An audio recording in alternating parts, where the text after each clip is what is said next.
Bonjour, je vous souhaite déjà la bienvenue chez moi. Je m'appelle Olomongema Michel, je suis ingénieur en agronomie écologique de formation et je vous ai invité pour que vous veniez vous acquérir un peu de mon activité agricole que je vais vous présenter là d'ici peu. Alors ma société s'appelle Magmi et elle fait dans la production maraîchère, elle fait dans la commercialisation donc de ses produits et au finish je fais aussi de la transformation.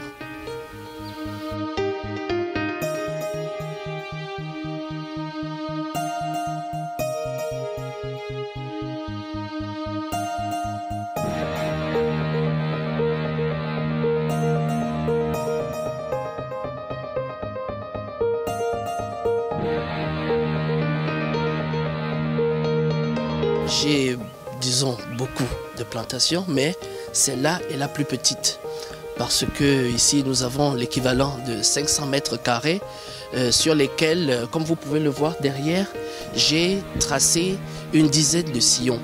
Alors ici, comme je peux vous le montrer, comme je vous le présenterai tout à l'heure, je vais faire dans le potager. Donc il y a des sillons sur lesquels je vais planter la tomate, le piment, le poivron, le gombo, les carottes et l'oignon. Maintenant, comme vous pouvez aussi le remarquer là, j'ai essayé d'occuper le site dans toutes ses formes. Donc la dame juste derrière moi est en train de planter le maïs. En fait, c'est juste une occupation rationnelle et économique du site. Parce que, comme vous pouvez le savoir, les plantes agricoles ont différents cycles culturaux. Donc, c'est ce qui fait en sorte qu'il y a une plante qui peut mettre 2-3 mois, et il y a d'autres plantes qui peuvent mettre 5-6 mois. Alors donc, pour des raisons économiques, pour entrer dans mes fonds, je suis obligé de planter le maïs qui a un cycle court de 3 mois et la tomate, le piment et l'oignon qui ont des cycles un peu plus longs, allant même jusqu'à 4 ou 5 mois. Bon, alors, je tenais quand même à vous préciser qu'en agriculture, il y a plusieurs genres de semences. Nous avons un côté des boutures, nous avons de l'autre côté des rejets, nous avons aussi des semences à proprement parler. Et dans la catégorie des semences, il y a les gros grains et il y a des petits grains. Bon, c'est la raison pour laquelle, dans beaucoup de cas, on parle de semis direct et semis indirect. Le semis direct, c'est le fait de planter directement les gros grains ou les rejets ou les boutures directement dans le sol. Et le semis indirect, c'est quand on passe à travers une pépinière. Et comme les semences des cultures que je veux utiliser sont des semences vraiment à très petite taille, je suis obligé donc d'utiliser, de passer par la forme de pépinière. Alors ici, comme vous pouvez le remarquer, il y a une image là juste devant, c'est une variété de poivrons. Alors je vais donc vous montrer. Excusez-moi, c'est une variété de poivrons que l'on appelle la California Wonder. Et ici vous avez la tomate. C'est une variété de Calypso. Et ici, nous avons le Iceberg tomate. Alors, je vais donc clairement vous expliquer pourquoi il y a cette petite maisonnée. En fait, c'est une pépinière, je l'ai faite de façon très traditionnelle. J'ai circonscrit ce petit espace pour justement freiner l'invasion des rats, des petits rongeurs et des serpents. Et j'ai couvert avec une moustiquaire pour éviter que les oiseaux viennent piquer les petits grains justement sur les plateaux. C'est la raison pour laquelle vous voyez les briques là tout autour et une moustiquaire en haut. C'est juste qu'il fallait que la pépinière évolue dans de bonnes conditions. J'aime déjà la terre, donc étant donc ingénieur agronome en agronomie écologique, je précise, parce que beaucoup de gens n'arrivent pas à faire la différence entre l'agriculture conventionnelle et l'agriculture biologique. Alors donc moi, mon principal atout, c'est de faire, comme vous pouvez le remarquer plus bas là-bas, je suis en train de mettre sur pied un compost.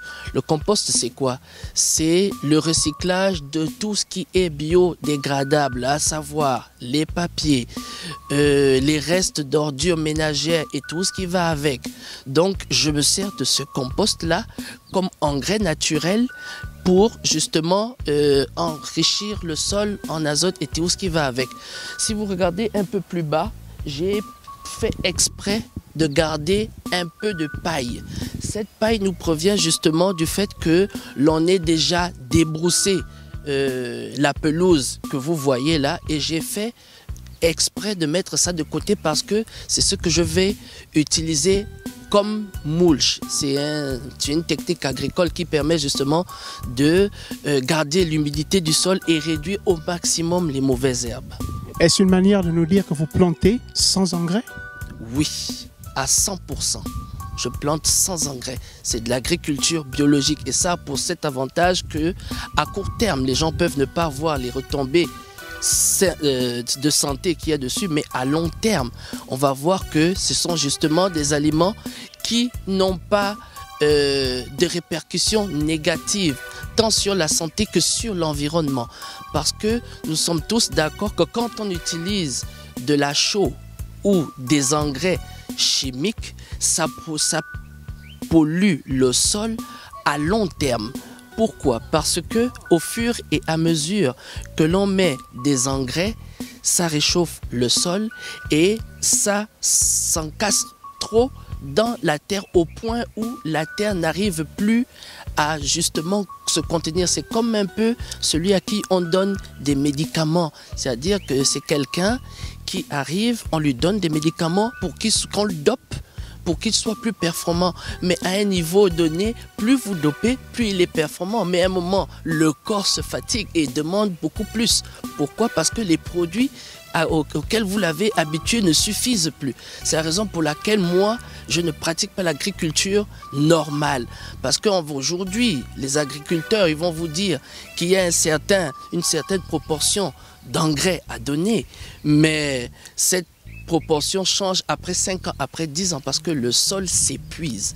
Alors que moi, justement, j'utilise l'engrais naturel. Ça veut dire que ce sont des végétaux, ce sont des produits biodégradables. Tout ce que je coupe sur le site, je le verse, je le jette dans le compost et ça se recycle.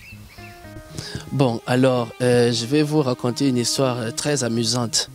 Alors, il y a une treizaine d'années, en moyenne, une douzaine, treizaine d'années, j'ai redoublé ma classe de première. Alors, comme on avait coutume pendant les vacances d'aller en vacances, de se faire sponsoriser par les parents, mon père exceptionnellement a dit: comme vous avez mal travaillé, mon grand frère et moi, je vais vous mettre sur pied une activité qui va vous aider.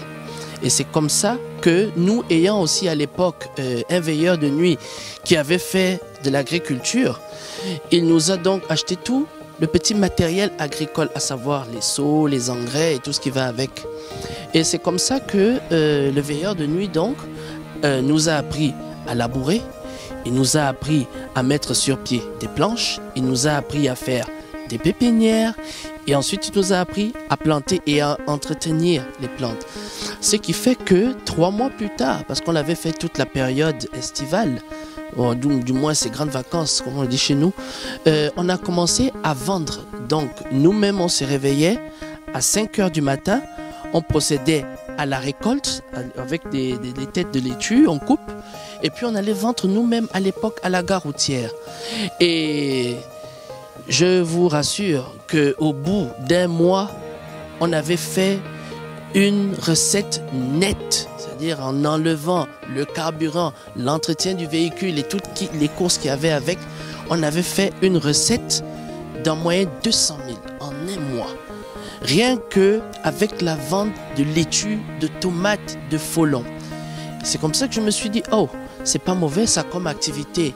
Mais je ne m'étais pas préparé en conséquence physiquement pour continuer à le faire parce que le veilleur de nuit, on ne l'avait plus. Et mon grand frère est allé étudier à l'extérieur. Conclusion, après mon bac, je me retrouve donc parachuté, c'est trop dire, mais je me retrouve donc à l'université. Et après donc le cours de langue, il a fallu que je choisisse un métier. Moi donc aimant la terre, parce que toutes les personnes qui m'entourent vont vous certifier que j'aime la terre, j'aime les balades dans la forêt, j'aime jouer avec le sol, je suis très passionné de tout ce qui a trait ou en relation avec la nature. C'est comme ça que je m'inscris à l'université, non pas de sciences agraires, mais de sciences agraires biologiques.